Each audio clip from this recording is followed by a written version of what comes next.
নমস্কার, good morning. কেমন আছেন আপনারা? আমি মিঠু। আমার আরও একটি নতুন ব্লগে আপনাদের সবাইকে জানাই অনেক স্বাগত। আর আজকে হচ্ছে মঙ্গলবার, তাই আপনাদেরকে দেখালাম এই ডাঁটাগুলো। আজকে কিন্তু আমি ডাঁটা পোস্ত বানাবো। তো সকাল থেকেই ব্লগটা শুরু করলাম।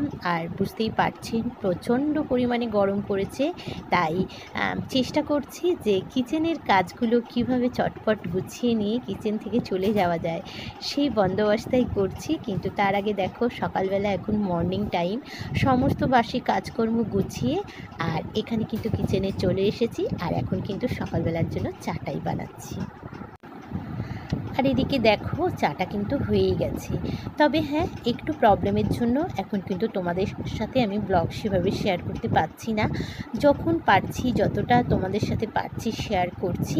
তো আজকে তোমাদের সাথে শেয়ার করছি যে এই গরমে ফাঁকি না দিয়ে রান্না প্লাস ক্লিনিং, সংসারের দায়িত্ব ঘরে বাইরে স্মার্টলি সকাল থেকে দুপুর কিভাবে সামলাই, তো সেটাই আজকে তোমাদের সাথে শেয়ার করব।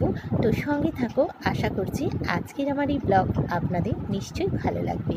আর এদিকে দেখো, কথা বলতে বলতে কিন্তু চাটাও আমার রেডি হয়ে গেছে। আর এই সকালে 10 মিনিট আমি ডাইনিংয়ে বসে চা খাই, তার সাথে কিন্তু একটু গল্প, কথাবার্তা আর রান্নাবান্নার যে সমস্ত একটা প্ল্যানিং সেটাই কিন্তু করে নিই। তো এখন ডাইনিংয়ে চলে এসেছি। আর চলো এখন কিন্তু বসে চাটাই আমরা খাবো আর একটু গল্প করি, কথা বলি। তার কারণ এরপর সাংসারিক কাজে যখন ব্যস্ত হয়ে যাব, তখন কিন্তু আমরা কেউ কারোর সাথে কথা আর বলতে পারবো না, বিশেষ করে আমি। বসেই চাটা খাচ্ছিলাম, কিন্তু অস্থির হয়ে যাচ্ছি, তার কারণ কিচেনে আছে অনেক কাজ। আর এদিকে দেখো, আমি কিন্তু ভাতটা আগেই বসিয়ে দিয়েছি। আর যেহেতু গরমটা অনেক পড়েছে, তাই গরমে এই সমস্ত রেসিপিগুলো খাওয়াই কিন্তু ভালো। আর একটু পেঁপে ভাতে দিয়েছি। আর এখানে দেখো, ডাঁটাটাও কিন্তু ছাড়িয়ে নিয়েছি। আর এই কাটাকাটির ভিডিওগুলো যদি তোমাদের সাথে শেয়ার করি, তাহলে কিন্তু ব্লগটা অনেক বড় হয়ে যাবে। তাছাড়া গরমটাও অনেক পড়েছে, চেষ্টা করছে যে তাড়াতাড়ি কিভাবে সংসারের কাজ, রান্না বান্না এগুলো সেরে নেওয়া যায়। ছেলে যাবে স্কুলে, তাই এখানে ডাইনিংয়ে চলে এসেছি। চলছে কিন্তু আমার রান্না বান্না। তো ওর যে সমস্ত রুটিন অনুযায়ী বই, সেগুলো কিন্তু একটু গুছিয়ে গেছিয়ে দেওয়ার চেষ্টা করছি। আমি অনেক সময় রাতের বেলায় গুছিয়ে রাখি, তবে কালকে আর সেটা হয়নি। তাই আজকেই ভাবলাম যে এই বইপত্রগুলো একটু গুছিয়ে ওকে দিয়ে দিই। ওই অনেক সময় গুছিয়ে নেয়, তবে অনেক সময় হয় না। তো সেটাই আমি করছি। আর মা হিসেবে আমার তো একটা দায়িত্ব আছেই, কিছু করার নেই, করতেই হবে। সবাইকে যখন হেল্প করি, ওকেও কখনো কখনো একটু হেল্প করে দিই। তো সেটাই করছি। রুটিন অনুযায়ী বইগুলো কিন্তু একটু গুছিয়ে নিতে হবে। আর যেহেতু কিচেনে আমার রান্নাবান্না চলছে, আর গ্যাসটা কিন্তু একটু আমি লোতেই করে দিয়ে এসেছি। আর এই তো দেখো, সমস্ত বইগুলো কিন্তু মোটামুটি গুছিয়ে নিয়েছি। এদিকে ডাঁটা পোস্তটাও কিন্তু দেখো আমাদের আমার হয়ে গেছে। আর যেহেতু আজকে মঙ্গলবার, সবটাই কিন্তু ভেজ। আর এইভাবে সকালবেলা গরম গরম ডাঁটা পোস্ত দিয়ে ভাত খেতেও কিন্তু বেশ ভালো লাগে। সাথে আজকে থাকলো বিউলির ডাল। ডালটা একটু সিদ্ধ করে নিয়েছি, তবে এখনও সাঁতলাইনি। আর এই দেখো, আমি কিন্তু বিউলির ডাল যখন বানাই, তখন আমি মৌরি আর আদা বেটেছি, আর ফোড়নে দিয়েছি তেজপাতা, শুকনো লঙ্কা, হিং, পরিমাণ মতো একটু হলুদ দিয়েছি। তা না হলে কিন্তু একটু সাদা সাদা, তবে অনেকে কিন্তু এই বিউলির ডালের মধ্যে হলুদটা খায় না।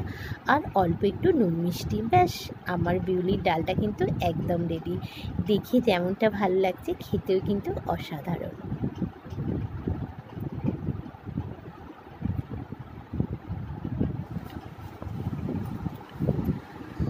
সবাই চলে যাওয়ার পর বেশ কিছুটা সময় আমি বলতে পারো ফোনেই কাজ করছিলাম।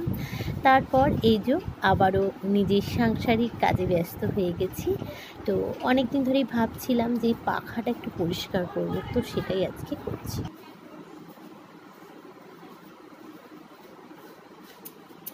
তো দেখো, এটা হচ্ছে আমি যখন রান্না বান্না করি, তখন কিন্তু এই পাখাটা, ফ্যানটা চলে, ঠিক আছে। আর এটা এত ঝুল হয়ে গেছে যে হাওয়া আমার গায়ে লাগছেই না। তো তো এখন সবাই মোটামুটি চলে গেছে, হাজব্যান্ড চলে গেছে অফিসে, তোমাদের দাদা ভাই আর ছেলেও চলে গেছে। তো এখন তো এবার আমাকে একটা করে ঘরের সমস্ত কাজ করতে হবে। তো ভাবলাম যে এই পাখাটাই একটু পরিষ্কার করা যাক। আর বিশ্বাস করবে না, এত গরম হচ্ছে যে এতদিন খেয়াল পড়েনি গরম পড়েছে, তাই এটা পরিষ্কার করার কথা মাথায় এসেছে। তো যাই হোক, মানে বলে কথাতেই আছে না যে চাপ পড়লেই বাপ। তো আমারও সেই এখন একটা পরিস্থিতি। কী বলো তো, যখন শীতকাল ছিল তখন আর মনে ছিল না, আর অল্প অল্প ঠান্ডা ছিল তখনও ঠিক এইটা পরিষ্কার করার কথা মাথায় আসেনি। আর তো এখন ভাবছি যে চলো এটা পরিষ্কার না করলে আমার অবস্থাটা কিন্তু খারাপ হয়ে যাবে।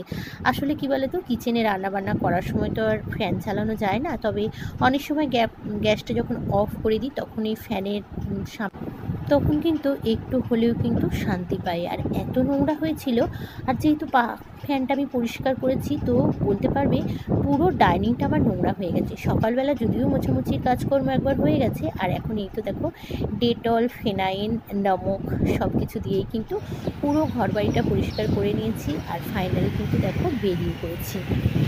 তো আজকে কোনোরকম টোটোর কোনো দেখা নেই, তাই এখানে দেখো আমি পায়ে হেঁটেই কিন্তু যাচ্ছি ছেলেকে স্কুলে আনতে।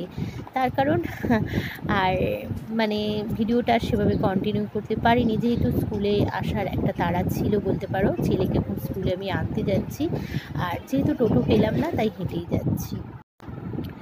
সবেমাত্র ছুটি হয়েছে, এইমাত্র গেট খুলেছে, তো এরপর তো বাড়ির দিকেই রওনা দিয়েছি।